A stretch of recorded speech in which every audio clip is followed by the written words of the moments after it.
이 새벽 우리에게 주신 하나님 말씀은 이사야 41장 1절에서 20절입니다. 이사야 41장 1절에서 20절입니다.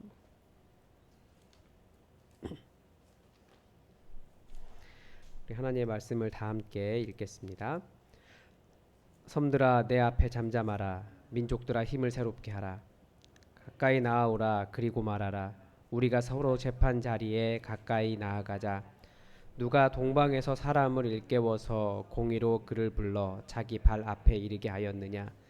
열국을 그의 앞에 넘겨주며 그가 왕들을 다스리게 하되 그들이 그의 칼에 티끌 같게 그의 활에 불리는 초계 같게 하매 그가 그들을 쫓아가서 그의 발로 가보지 못한 길을 안전히 지났나니. 이 일을 누가 행하였느냐. 누가 이루었느냐. 누가 처음부터 만대를 불러내었느냐.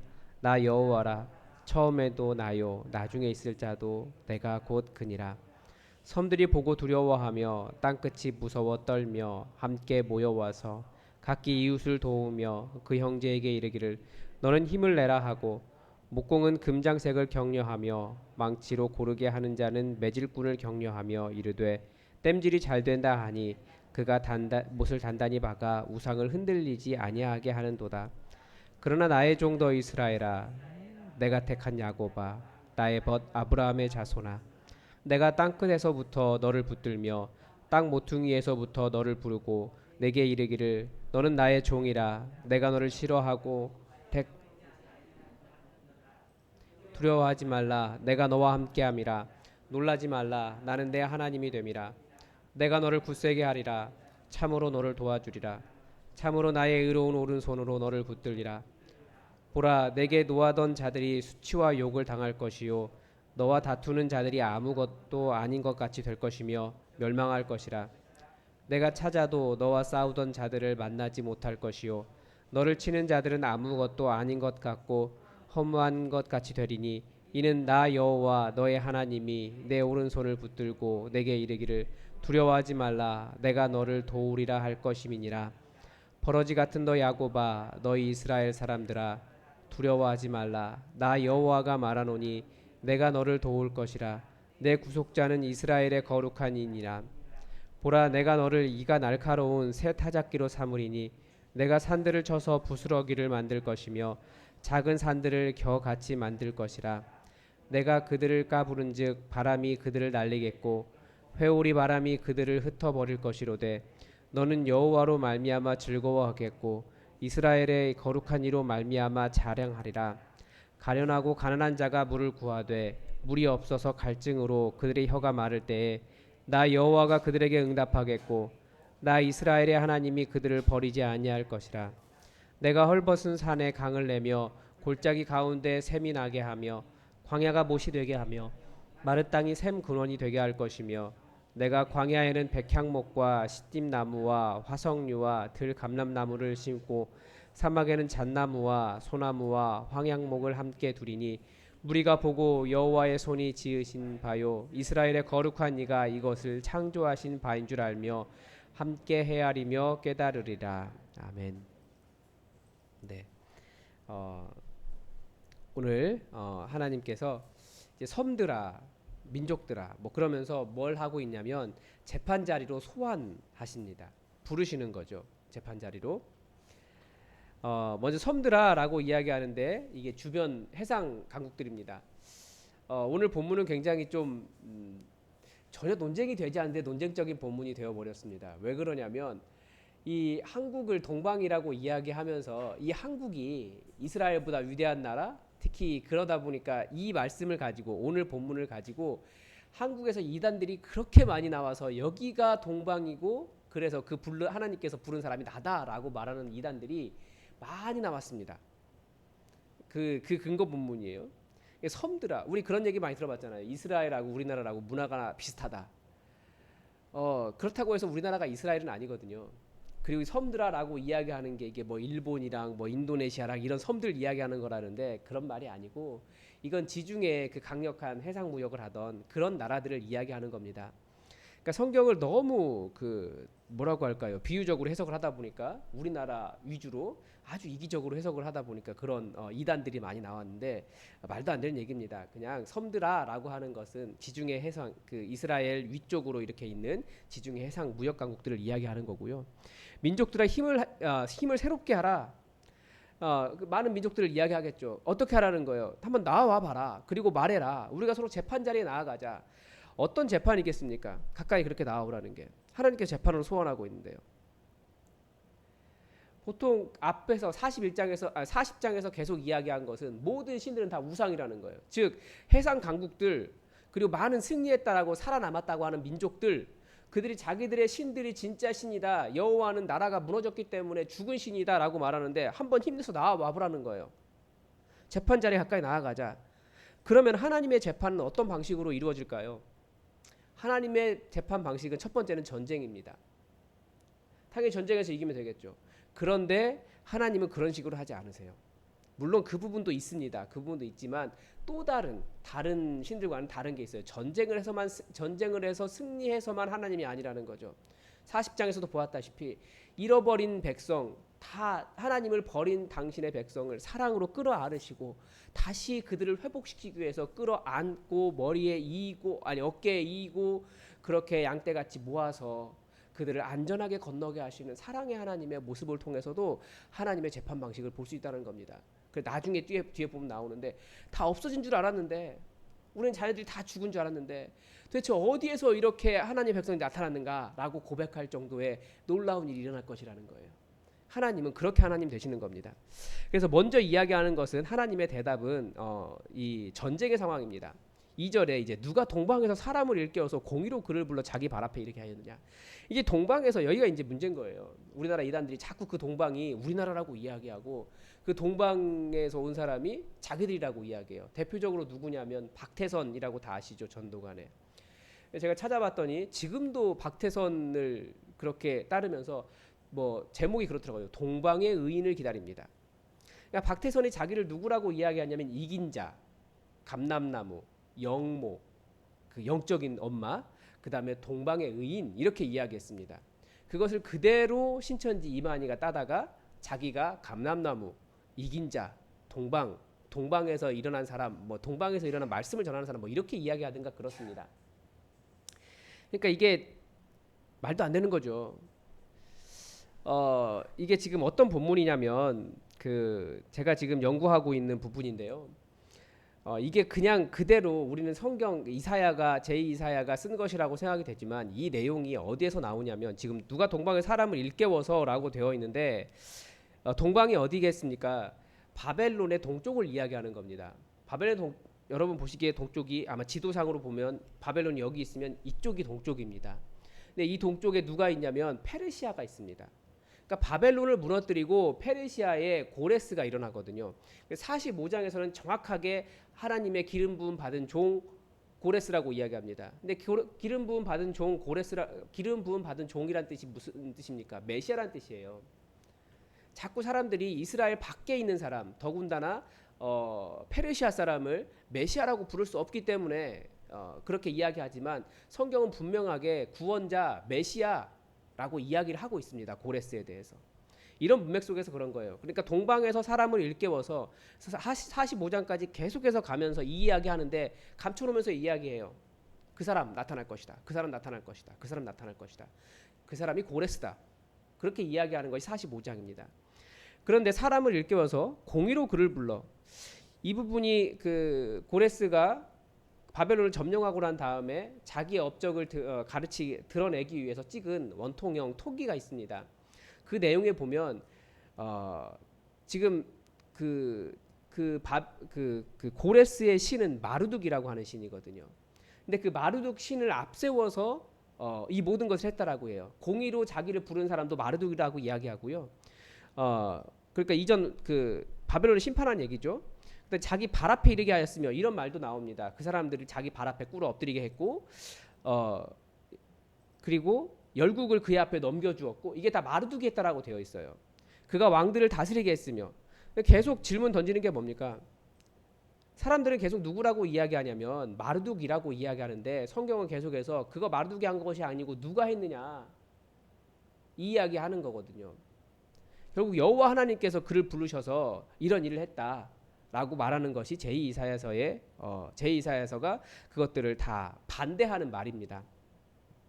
그래서 그의 칼에 티끌 같게 하고 그의 활에 불리는 초계 같게 하며, 그러니까 다들 이렇게 아무 의미 없는 것을 그렇게 만든다는 거죠. 그리고 그들을 쫓아가서 그의 발로 가보지 못한 길을 안전하게 지났나니, 이 안전하게 지났다, 가보지 않은 성들을 무혈 입성했다는 뜻인데, 이것도 그 고린도 신문에 나오는 말들입니다. 그것들을 그대로 정면으로 반박하고 있거든요. 누가 했느냐? 하나님의 대답은 여호와 하나님께서 하신 거라는 거예요. 사람들의 눈에는 마르둑이 보였지만 여호와 하나님이 하셨다라는 거예요. 왜 그랬는지가 이제 계속 나옵니다. 이제 오늘 본문 아니고요, 앞으로 계속 나오는데, 이 일을 누가 행하였느냐? 하나님이 질문하는 거예요. 마르둑이냐? 너희들이 보기에도 마르둑이냐? 그러나 그 모든 혜택을 누가 받을 것 같으냐? 너희가 받는다. 너희를 위해서 내가 행한 것이다 라고 하나님 말씀하시는 거죠. 다른 신이 있는 것이 아니다. 검사로서 질문이에요. 누가 이를 행하였느냐? 누가 이루었느냐? 누가 처음부터 만대를 불러내었느냐? 그 고레스도 누가 불러내었느냐? 나 여호와가 한 일이다. 이게 하나님의 대답이죠. 이제 재판장으로서 여호와께서 대답하시는 거예요. 나 여호와다. 처음에도 나였고 나중에 있을 자에게도 내가 곧 그니라. 그러니까 처음에는 누구겠습니까? 다른 사람들이 보기에 승리했다라고 하는 왕, 뭐 느부갓네살 이런 왕을 이야기하는 겁니다. 처음에도 그 처음이라는 말이 앞이라는 뜻이거든요. 앞에도 그 사람이었고 나중에 있을 자, 그 사람은 누구겠습니까? 고레스예요. 그러할 때도 역시 내가 곧 그니라. 내가 그다. 여기서 그가 누굽니까? 누가 이루었느냐라고 말할 때 그 누가에 해당하는 것이 그분입니다. 내가 곧 그니라. 사람들은 그를 누구라고 합니까? 아마 이제 느부갓네살 할 때는 뭐 벨이라고 이야기했을 거고, 고레스 이야기할 때는 마르둑이라고 이야기하겠죠. 그러나 하나님은 그런 신들이 아니라는 거예요. 그 왕이 섬긴 신이라고 말하는 것에 대한 여호와의 대답 뭡니까? 내가 곧 그다. 마르둑 아니다. 벨 아니다. 내가 처음에도 나였고 나중에 있는 경우에도 나다 라고 말씀하신 것이 여호와 하나님의 대답입니다. 그래서 하나님께서 섬들을 두려워하게 하겠고 땅끝이 무서워 떨면서 하나님의 하나님 되심을, 여호와의 하나님 되심을 고백하게 하겠다라고 하는 거예요. 그런데 6절에 보면 이게 지금 또 저도 이제 이 여호와와 하나님을 명확하게 구분해서 사실은 지금 제2사에서는 명확하게 써야 되는데 여호와입니다. 사람들이 지금 뭐 하냐면 마르둑이 승리를 하니까, 고레스가 와서 승리를 하니까 사람들이 힘을 내는 거예요. 그러면서 야, 우리 이 마르둑이라고 하는 신이 이렇게 놀라운 일을 했으니까 우리 마르둑을 세우자라고 하면서 형제에게 힘을 내자라고 하고, 그러면서 열심히 신상을 만들고 있는 겁니다. 뚝딱뚝딱뚝딱딱 아주 크고 화려하고 멋있는 신상을 만드는 거예요.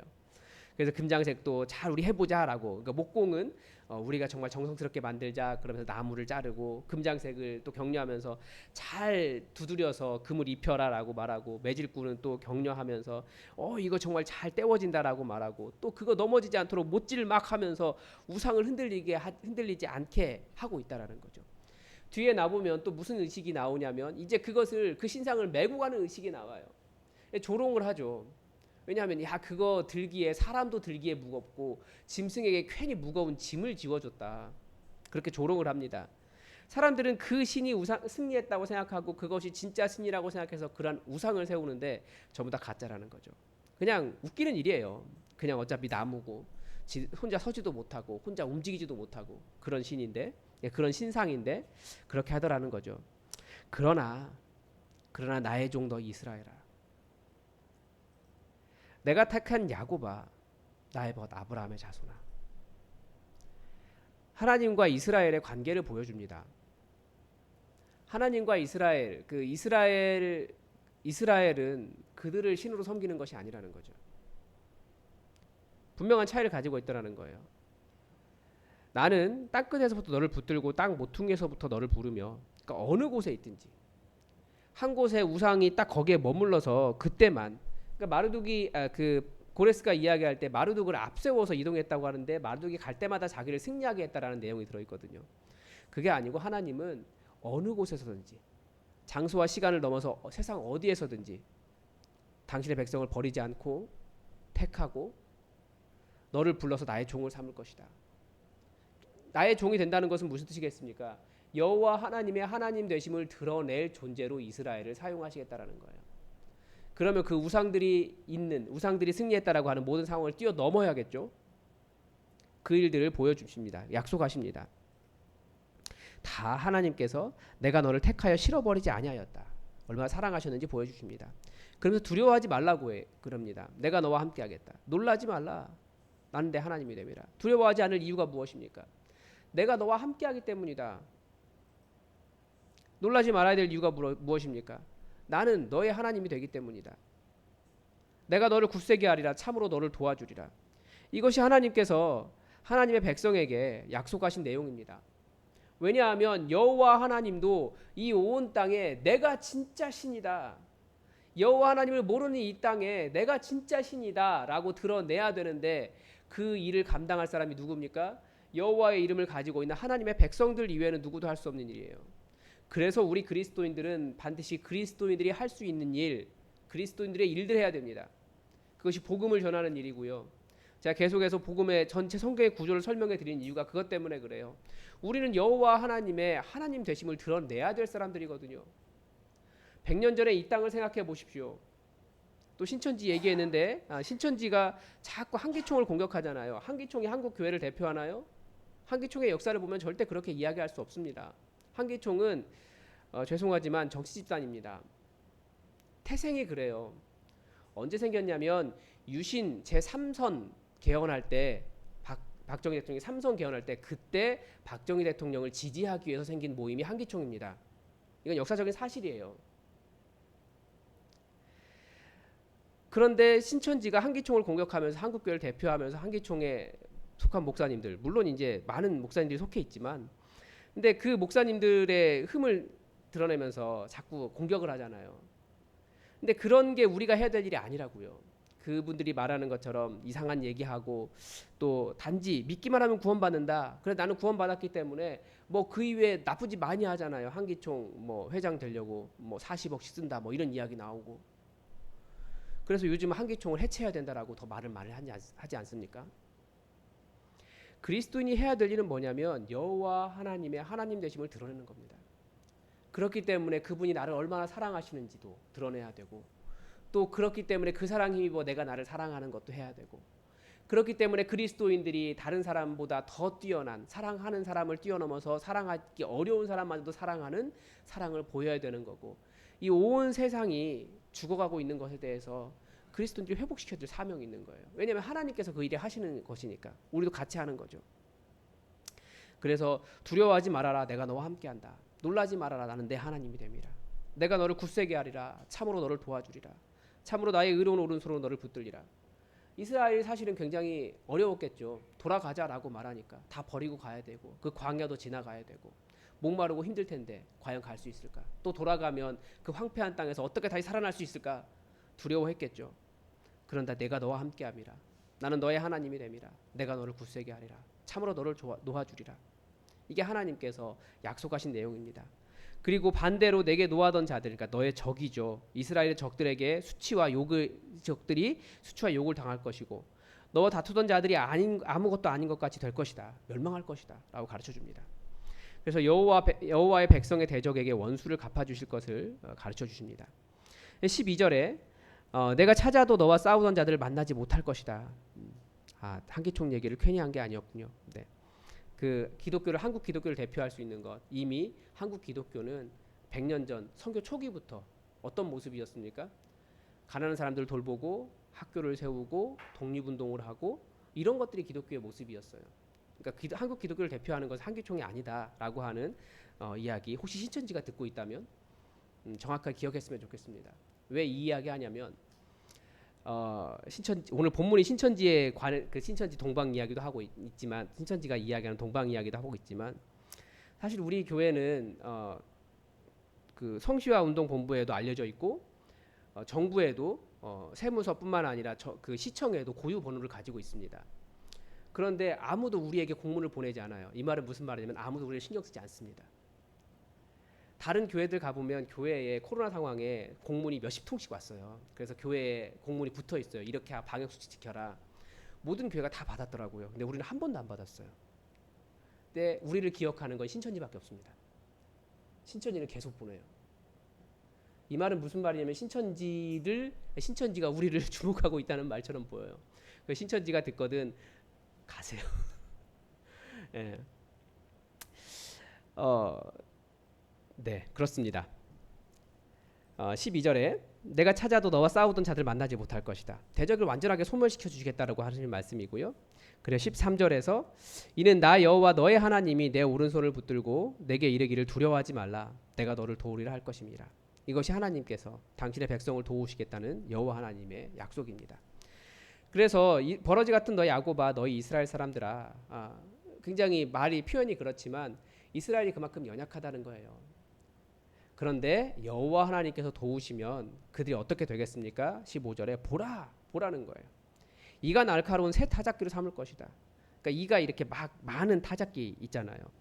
이스라엘을 강하게 해주실 것이라는 거죠. 산들을 쳐서 부스러뜨릴 것이고 작은 산들을 겨같이 만들 것이다. 그렇게 강하게 해주시겠다고 약속하십니다. 연약한 자들이 아니라는 거죠. 하나님이 함께 하시기 때문에. 그래서 너는 여호와로 말미암아 즐거워하겠고 이스라엘의 거룩한 이로 말미암아 자랑하리라. 그러니까 승리를 볼 때 그 승리자가 누구에게서 나온지를 깨달아야 된다는 겁니다. 이스라엘이 사실 돌아와서 여호와로 말미암아 다시 강성해졌을 때 사실은 여호와 하나님을 즐거워하기도 했지만 여전히 우상을 떠나지 못하는 그런 모습들을 보였습니다. 그래서 이것은 즐거워하고 자랑하리라 반드시 그렇게 된다라는 것이 아니라 하나님께서 하신 일을 본 사람들이 그렇게 해야 된다라는 겁니다. 그래서 우리 그리스도인들이 중요한 거예요. 그리스도인들이 하나님의 즐거움을 드러내고 하나님을 자랑할 수 있도록 우리가 해야 됩니다. 17절에서 가련하고 가난한 자가 물을 구하되, 이건 여호와 하나님에 대한 갈망이죠. 그렇게 하면 하나님께서 응답해 주시겠다라고 약속하십니다. 나 이스라엘 하나님이 그들을 버리지 아니할 것이라. 이 말은 사실 그만큼 가련하고 그만큼 가난한 상황들을 경험했고 물이 없어서 갈증으로 혀가 말랐다라는 뜻입니다. 그런데 40장 마지막에서 이야기하는 것처럼 우리에게 주어진 약속은 이것입니다. 오직 여호와를 앙망하는 자에게 복이 있다라는 거예요. 오직 여호와를 앙망하는 자에게 하나님께서 응답해 주시겠고요. 오직 여호와를 앙망하는 자를 버리지 아니하시고 오직 여호와를 기다리는 자가 독수리가 날개친과 같이 새 힘을 얻을 것이다. 이것이 말씀의 약속입니다.